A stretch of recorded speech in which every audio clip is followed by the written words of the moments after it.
welcome to our new learning. And this time we have a topic about itong tamang sizing of wire and circuit breaker for a water heater. So assuming that this is a single point. So you can see on the screen, ito yung sample na water heater. So actually, ang application natin is pang toilet and bath.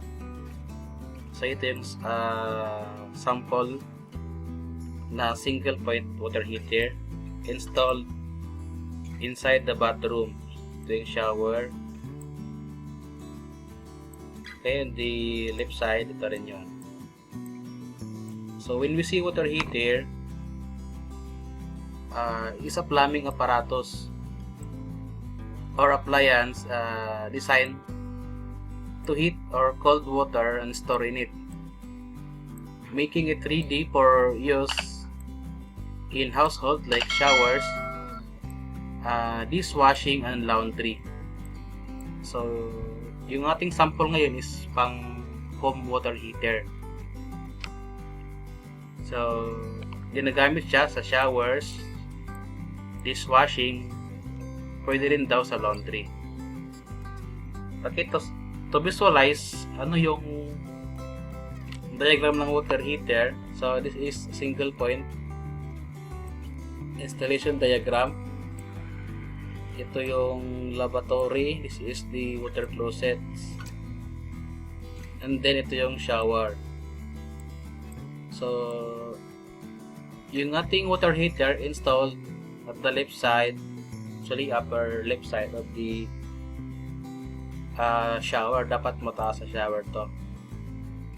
And then if you see on the itong blue pipe, ito yung cold water line. So and then itong red pipe, ito yung hot water line. So means to say that itong ating water heater, so from cold, minimix niya with the range of yung gusto mong temperature na every time you use it, comfortable ka. So ngayon, when we see itong sizing ng wire, is actually yung water heater is meron siyang power supply to generate yung mixing ng from cold to hot water line. So meron siyang electricity specification. So meron siyang outlet, and then sariling circuit breaker, and then itong circuit breaker is itap natin doon sa main line. So means to say yung focus natin ngayon is from here, itong from main line to circuit breaker at saka yung kanyang sa outlet. Okay, and then to proceed with that, we have a sample specifications. Itong ating single point water heater. So meron siyang key features, 3.5 kilowatts, and then one post stop system, mechanical type, and then stepless electronic, temperature control, 3-way antibacterial shower plate, and then so on. And then meron siyang built-in ELCB or earth leakage circuit breaker, and then meron din siyang valve sensor heater, automatically switches off when there's no water supply. So this time, let's focus only on electrical features, and then we have also specifications, type instant water heater, open outlet type. Yung power supply is AC 230 volts, 60 Hz. Power consumption 3.5 kilowatts. Okay, so it is clear na yung ating water heater single point is 3.5 kilowatts, 230 volts, single phase. And then to do with the electrical calculations, let's focus only on this details, the power supply, also the power consumption. Okay, so to start with the calculations, we all know that itong current is just the power over the voltage. So, yung ating power is itong 3.5 kilowatts over ditong 230 volts. So, maka-arrive tayo na value of 15.21 amperes. And then, refer to the PEC for overcurrent protection, or known as a circuit breaker. So, branch circuit conductors and equipment shall be protected by the overcurrent devices that have a rating or setting. And then, it says continuous or non-continuous load, where a branch circuit supplies continuous loads or any combination of those loads, the rating of the device shall not be less than non-continuous load plus 125% of the continuous load. When you say continuous load, so ginagamit mo siya 3 hours or more.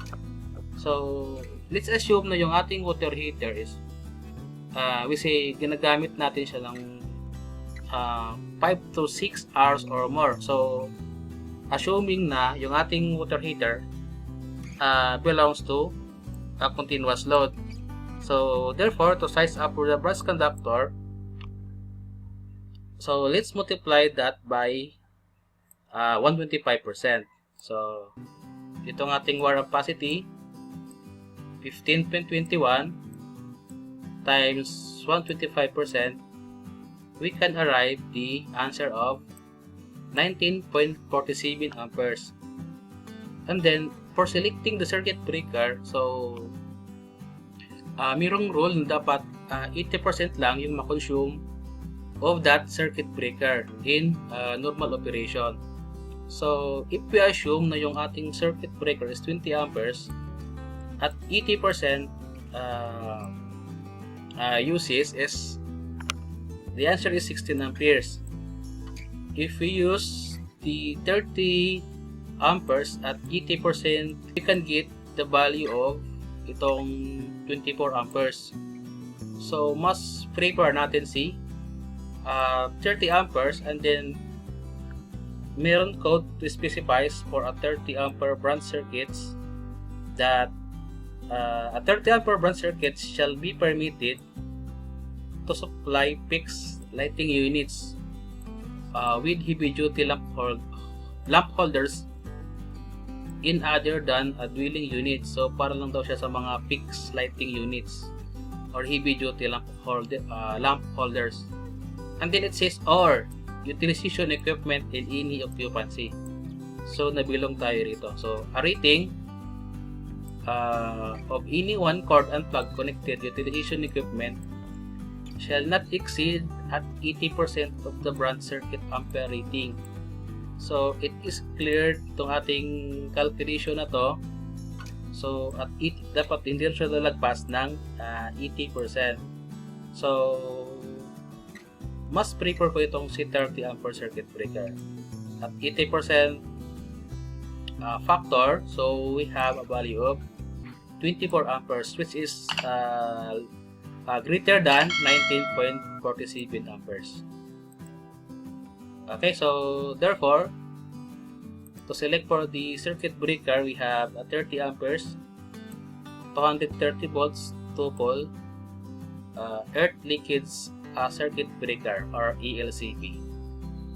And then to size up for the wire, we have a code coming from PEC table 2.10.2.7 summary of branch circuits, that if we have itong 30 ampere circuit breaker, so this one over current protection, so yung wires, yung circuit wires, this one is ito 5.5 square mm. So therefore, let's use 5.5 square mm for the branch as circuit conductor. So therefore, yung ating PEC, table 3.10.2.6 P16. So if we use the 5.5, meron siyang ampacity na 35 amperes at 75 degrees Celsius if we use THHN or THWN. So for this, mas prefer ko yung THWN because applicable siya sa wet areas. Okay, so this one, wire size. So dalawang 5.5 square mm THWN. To sum up with our discussions, again, for a single point water heater, meron siyang 3.5 kilowatts. So the recommended size is 2 5.5 square mm THWN, and then a circuit breaker of 30 amperes, 230 volts, 2-pole na air leakage circuit breaker. And then if you ask, sir, ano yung magiging grounding niya? So refer to the table PEC 2017 2.50.6.13. So if yung ating rating is 30 amperes, so the grounding raceway is 5.5 square mm, assuming na yung ating conductor is copper wire. Okay, so look on this data. So therefore yung ating grounding wire is 5.5 square mm THWN. Okay, so if you ask me, sir, ano yung gamitin kong outlet to plug my water heater? So bathroom is exposed in wet areas, so must prefer si GFCI, or known as ground fault circuit interrupter. Okay, so I hope you learned a lot with this short discussion. So please subscribe para kayo updated sa mga next videos na i-upload ko. Thank you.